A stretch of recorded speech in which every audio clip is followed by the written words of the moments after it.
You did everything exactly right. I mean, at least that is what they told you. You skipped the nice dinners, you stopped buying the coffee, you hoarded cash like some kind of paranoid doomsday prepper just to, scrape together that 20% down payment. You spent 3 years scrolling Zillow like an addict looking for a hit, and finally, you signed a stack of papers so thick it could choke a horse. You got the keys, the American dream. So, why do you feel so incredibly broke? It is a Sunday morning in 2026. The plumbing under the sink is leaking again, ruining the cheap cabinet wood. Property taxes just jumped another 9% because, well, the city decided it needed a new stadium or whatever. And your mortgage rate? Yeah, let's not even talk about the interest you were paying. You sit on your couch looking at the ceiling, wondering if you actually own the house, or if the house owns you. Here's the thing. Most people think renting is literally throwing money away, setting fire to cash in the backyard. They look down on renters. They say, oh, you're just paying someone else's mortgage. But the math, the brutal objective math, proves it's actually the complete opposite right now. Because when you buy a house in 2026, you're not building wealth. You're buying a massive liability wrapped up in the illusion of an asset. You're still throwing money away, you're just throwing it at a massive banking institution instead of a landlord. It's genuinely funny how we don't consider handing a bank $500,000 in pure interest throwing money away, isn't it? I'm Heisenbank, by the way, and welcome to Breaking Finance, the place where we take the financial lies you've been spoon-fed since childhood and snap them in half with a calculator. Today, we're dismantling the biggest sacred cow in personal finance: home ownership. I'm going to show you exactly why, right now, staying a renter isn't a sign of failure. It is a mathematical weapon. If you understand the numbers I'm about to show you, you stop being trapped by geographic concrete. You start using the system to actually get rich. We are going to expose the unrecoverable costs nobody mentions at the closing table, the violent opportunity cost of a down payment, and the twisted psychology that keeps millions of people completely house poor. Let's talk about the phrase, rent is an unrecoverable cost. Okay, true. You pay rent, the money is gone. Poof, end of transaction. You bought 30 days of shelter.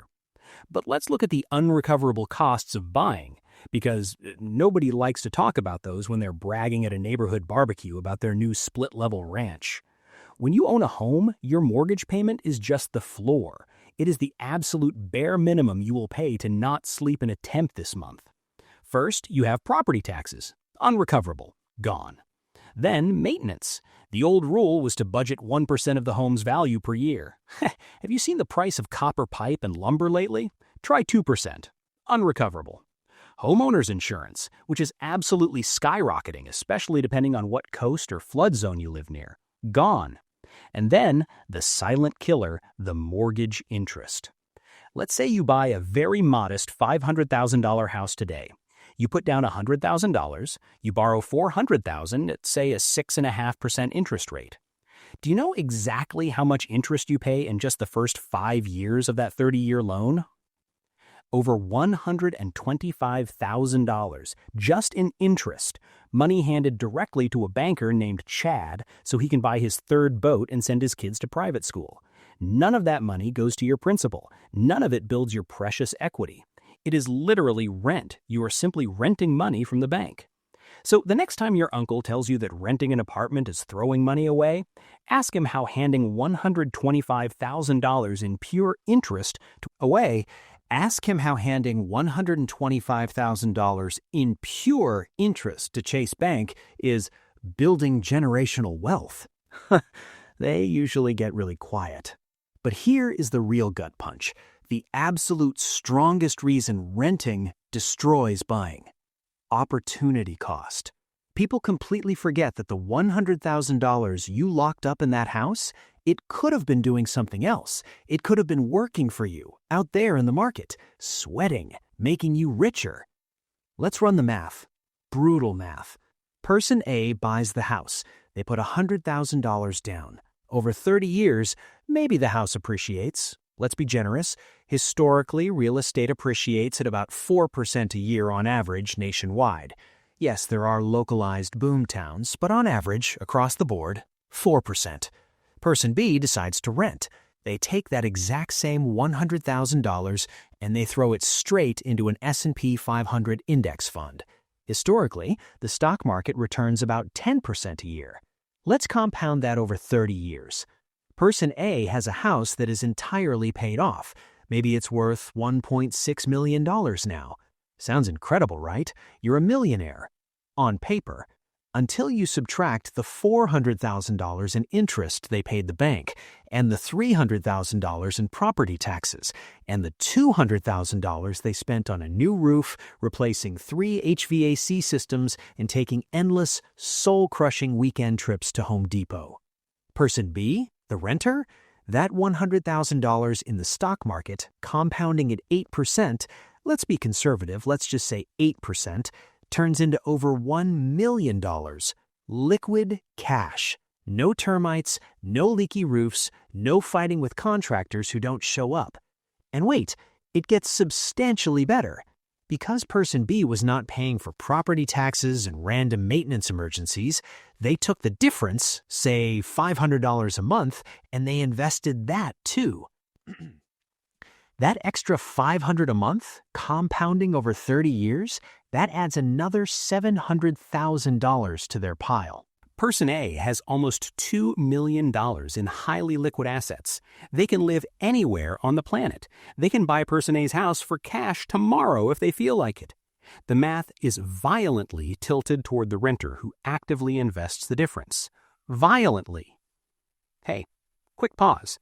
If you are sitting there realizing that almost everything you were taught about money might be a complete lie, well, that is exactly what we do here. We break the programming. So if you want to keep arming yourself with the actual math they refuse to teach in school, hit the subscribe button. It tells the algorithm you value the brutal truth over comfortable fictions. Plus, it's free. Let's get back to the numbers. Let's pivot to psychology and real life, because money isn't just a spreadsheet.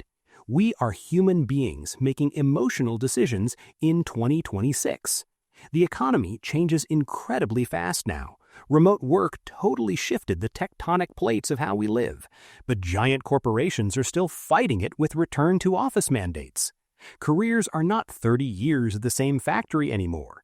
To maximize your income today, you have to be highly mobile. If a competitor 2 states over offers you a 50% pay bump tomorrow, you need to be able to go, fast. When you rent, you give your landlord 30 days notice, you pack your cardboard boxes, and you leave. When you own a house, you are trapped in geographic concrete. You have to hire a realtor. You have to pay them a massive 6% commission. You have to prep the house, paint the trim, fix the squeaky doors. You do awkward showings while your dog barks in the backyard and strangers judge your furniture. You pray the buyer's financing doesn't fall through at the last minute. It takes months. You know what happens in reality? People turn down the job. They stay in a lower-paying role because selling the house is just too much friction. Your house literally suppresses your wage growth. It is a heavy iron anchor, and people call that anchor a foundation. It is brilliant marketing by the mortgage industry. So why do we do this then? I mean, if the math is bad and it severely limits our careers, why the absolute obsession? It is dopamine. It is status. You don't buy a house for the math. You buy it so you can post a picture on Instagram holding the keys. You buy it to signal to the tribe, I have made it. I am a real adult now. We have been brainwashed by our parents' generation because for them, it actually worked. Back in 1985, houses cost 3 rusty nickels in a firm handshake. The ratio of median household income to median home price was completely normal. Today, that ratio is totally detached from reality. So people panic. They buy what society calls a starter home. Starter home. What an absolute scam of a phrase. You buy a house you don't even really like in a neighborhood you barely tolerate just to get on the property ladder. But the transaction costs of buying and selling real estate are incredibly high, usually around 10% of the home's total value. So if you don't stay in that specific starter home for at least 7 to 10 years, you mathematically lose money. You don't build any equity in the first 5 years anyway because of the amortization schedule. Remember Chad, the banker? He takes his cut first. Always. So you spend 5 years absolutely miserable in a starter home fixing a broken fence in the rain, only to basically break even when you finally sell it to upgrade. It is pure insanity. And let's get deep into the phantom costs for a second. When you rent an apartment, your rent is a ceiling. It is the absolute maximum amount of money you will pay for housing that month. Period. If the fridge dies, you text the landlord. It is their problem. They pay for the parts, they pay for the labor. When you own a house, your mortgage is a floor. I want you to really internalize that concept. If a pipe bursts in your wall on a Tuesday at 2 in the morning, the cost of that is completely on you. And the stress. People severely underestimate the mental tax of homeownership. The wasted weekend trips to the hardware store, the constant low-level anxiety that the HVAC unit is making a weird rattling sound and is going to cost you $8,000 to replace. You don't own the property. The property owns your time. And time is the only truly unrecoverable asset you have. You are trading your precious weekends to mow a patch of grass just so you can proudly say you own the dirt underneath it, while the guy renting a beautiful apartment downtown is spending his Saturday actually living his life, building a side business, going to the gym, or just sleeping in without worrying about the gutters. Now, listen, I am not an absolute zealot. I am a math guy. There is a time when buying a house makes sense. If you have completely maxed out your retirement accounts, if you have hundreds of thousands of dollars in liquid investments, if you are 100% sure you want to live in one exact spot for the next 15 years, and if you value the emotional stability of painting your walls whatever ugly shade of green you want over maximizing your net worth, then fine, buy the house. Just look at it as a luxury purchase, not a financial investment. Because that is exactly what a primary residence is, a very expensive, highly illiquid luxury item that occasionally keeps the rain off your head. But do not buy a house because society tells you it is the only way to be a responsible adult. In 2026, blind allegiance to the cult of homeownership is financial suicide for the middle class.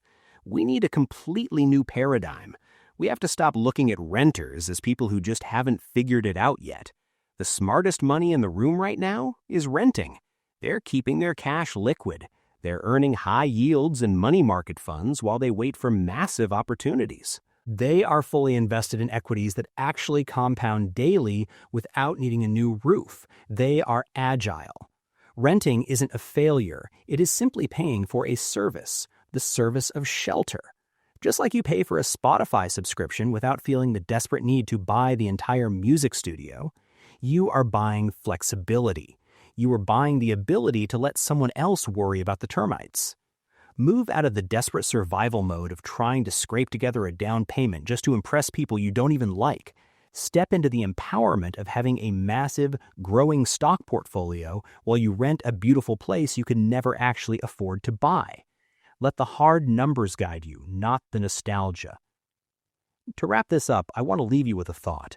A really great quote from Naval Ravikant. Play iterated games. All the returns in life, whether in wealth, relationships, or knowledge, come from compound interest. Your house doesn't compound like the market. Keep your money moving. Keep your life completely flexible. I am Heisenbank. See you on the next one.